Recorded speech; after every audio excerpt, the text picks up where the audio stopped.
अस्सलाम वालेकुम नाजरीन, सरेआम न्यूज़ के साथ मैं हूं नाइला भट्टी। सबसे पहले शामिल करेंगे आज की अहम खबर।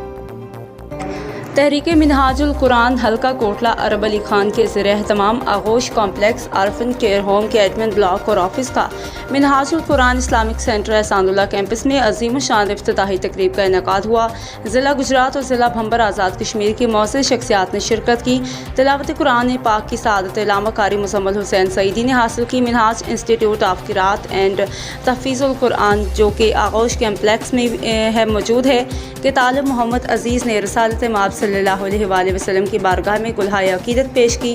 तहरीक मिनहाजुल कुरान व दीगर फोरम्स के अहदेदारों ने प्रोग्राम में शिरकत की। नुमाया शख्सियात में हाजी चौधरी मोहम्मद अकरम सीनियर रहनुमा तहरीक मिनहाजुल कुरान पाकिस्तान, सदर तहरीक मिनहाजुल कुरान ज़िला गुजरात प्रोफेसर डॉक्टर सैयद हारून बुखारी, नायब सदर पाकिस्तान अवामी तहरीक नंबरदार चौधरी ज़हीर अहमद बड़ाइश, सीनियर रहनुमा पाकिस्तान अवामी तहरीक चौधरी शमशाद अहमद बड़ाइश, सदर तहरीक मिनहाजुल कुरान जलालपुर जट्टा मिर्ज़ा कासिम जलाल, सीनियर रहनुमा तहरीक मिनहाजुल कुरान पाकिस्तान सैयद तक़वीम एहसन शाह, हाफ़िज़ मोहम्मद असगर शासी जलालपुर जट्टा, सदर तहरीक मिनहाजुल कुरान यूसी ककराली मास्टर असगर परवेज़, सदर पाकिस्तान अवामी तहरीक हल्का कोटला चौधरी मोहम्मद लतीफ़, सदर तहरीक मिनहाजुल कुरान हल्का कोटला अरब अली खान समेत दीगर तमाम मकातबी फ़िक्र से ताल्लुक़ रखने वाली अहम शख्सियात ने शिरकत की।